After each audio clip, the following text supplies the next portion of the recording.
Hello viewers, সবাইকে আমার mini কিচেনে স্বাগতম। আমার ভিডিওটি যে যেখান থেকে দেখছেন সবাই ভালো থাকবেন, সুস্থ থাকবেন। আর আমাকে ভালোবেসে যা সাপোর্ট করে আসছেন তাদেরকে অসংখ্য ধন্যবাদ।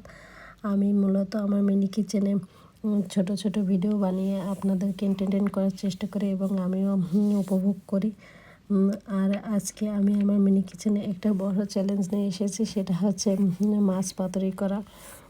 কারণ এটা যেহেতু মিনি কিচেনে, এখানে রান্না করা একটু বেশি টাফ, কিন্তু আজকে আমি ফুল ভিডিওটা চেষ্টা করব আপনাদেরকে দেওয়ার জন্য।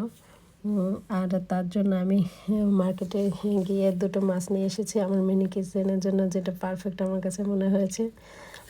তাই আমি প্রথমে মাছ দুটোকে ভালো করে ওয়াশ করে নিয়েছি। তারপরে নুন হলুদ মাখিয়ে রেখেছিলাম কিছুক্ষণের জন্য। তারপর পেঁয়াজ আর রসুন কুচি করে দিয়েছি আর দিয়ে দিয়েছি মশলা।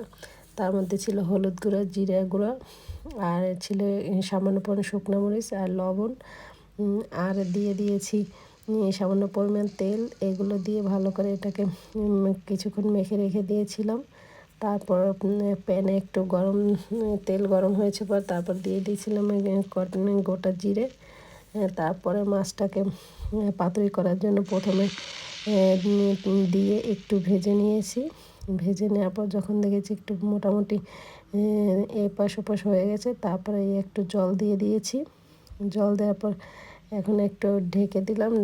দেওয়ার পর দেখলাম যে হয়েছে কি না, হয়নি যেহেতু তারপর আবার ঢেকে দিলাম। আর এই যে মোটামুটি এখন আমার মাছটা রেডি হয়ে গেছে।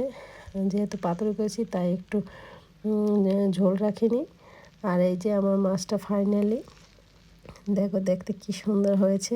ভিডিওটা আমার যতটুকু সম্ভব আমি ছোট করে দেখানোর চেষ্টা করেছি। এই যে দেখো, দেখে জিভে